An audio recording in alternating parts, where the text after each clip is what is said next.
Hi, and welcome back for Chapter 5. When we left Junie B, Mr. Scary had pulled her into the hallway and asked her to share her picture of the word that she copied off the board. And if you remember, she drew a picture of a screaming chicken going cluck. Let's see, was it cluck, cluck? And she had it in all capitals because it was shouting. Remember? All right, Chapter 5, Bug Bag. Tuesday. Dear First Grade Journal, Mr. Scary just called me in from recess. All the other children are still playing out there. He said for me to write in my journal for a minute, and he would be with me soon. I keep peeking at him from behind these pages. He is printing sentences on the board. It is extra work for me, I think. I do not actually approve of this. From Junie B, first grader.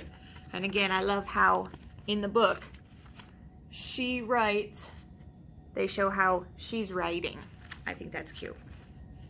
Mr. Scary put down his chalk. You can stop peeking at me now, Junie B, he said. I looked at him real surprised, because that guy has eyes in the back of his hair, apparently. He turned around and smiled. Do you see these 3 sentences that I wrote up here? He asked. Yes, I said. I see them. Excellent, said Mr. Scary. Could you stand up and try to read these from back there, please? Just then my heart got pumpy and pounding inside, 'cause I'm not good at reading from boards, that's why. I kept on sitting there. Please, said Mr. Scary, just give it a try, okay? Finally, I stood up and I squinted at the sentences. And if you see here, Junie B is squinting at the sentences Mr. Scary has written on the board. Stop and make a prediction. What do you think is going to happen next? Do you think Junie B will be able to read those sentences? Let's turn the page. I read real slow. Bob is a bug bag, I read. I did a teensy frown at that news. Really? I asked. Bob is a bug bag? Mr. Scary pointed to the sentence number 2. Try this one, he said. I squinted some more. I like my hog spit, I read again. I looked at my teacher very curious. Can you look at your teacher very curious? Like, what? These sentences are oddballs, aren't they? I said. Mr. Scary pointed to the last one. Just one more to go, he said.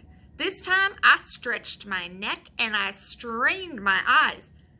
Jack is going to... I scrunched my eyes even smaller. To jail, I read. I did a gasp. Really? No fooling. Jack who? Mr. Scary came back to my seat. He took my hand and walked me closer to the board. Could you try reading them again from here, Junie B? He said. I made my voice real whiny. But I don't want to read them again, Mr. Scary, I told him. I already know what they say. Just one more time, he said. So finally I did a big breath and I read the sentences all in a row. Bob is a big boy. I like my dog Spot. Jack is going to Jill's. I covered my mouth in surprise. Hey, what do you know? He's going to Jill's, Mr. Scary, I said. Phew, that's a relief, right? Mr. Scary laughed. Right, he said. After that, I headed for the door. Okie dokie, well, I guess I'll be getting back to recess now, I said. See ya. I waited for him to answer. He did not say see ya. I turned around. See ya, I said a little bit softer. But Mr. Scary just shook his head no. 'cause too bad for me, he had other plans. Mr. Scary took my hand. We walked out of room 1 and down the hall. "You and I are going to go visit Mrs. Weller, Junie B," he said. "You remember Mrs. Weller from last year, don't you?" I shook my head no, 'cause that name did not ring a bell. Mr. Scary patted my shoulder. "Well, Mrs. Weller," gotta bring out my magic finger so I can keep track. "Mrs. Weller is a lovely person," he said. "Recess is a lovely person too," I said. "Mrs. Weller is the school nurse," he said. I quick stopped walking, because a school nurse is where you go when you are sick or tired, and I was totally fine. "But I'm in good shape," I said. "See me? I don't even need a Band-Aid." Mr. Scary smiled. He pulled me along again. "Of course you're in good shape, Junie B," he said, "but Mrs. Weller does lots of nice things besides giving out Band-Aids." Just then we walked into Mrs. Weller's office, and guess what? I remember her perfectly well. I just never knew she had a name before. "Why, Junie B. Jones," she said, "what a nice surprise to see you again." "It's a surprise to see you too," I said, "'cause I'm not even sick or tired. Plus also, I'm supposed to be on the playground right now."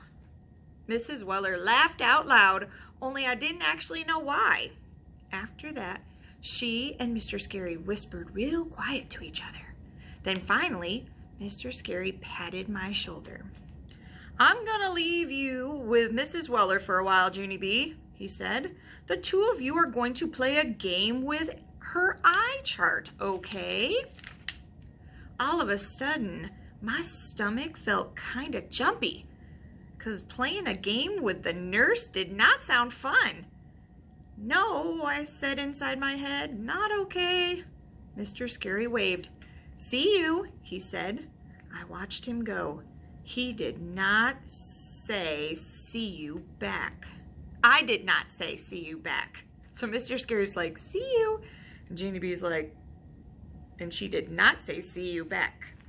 Here is a picture of Mr. Scary and Mrs. Weller.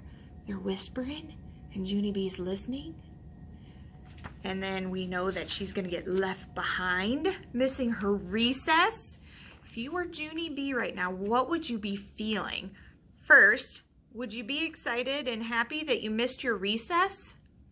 And I know if I was Junie B, recess is one of the most important parts of the day, even for teachers. We really like recess too.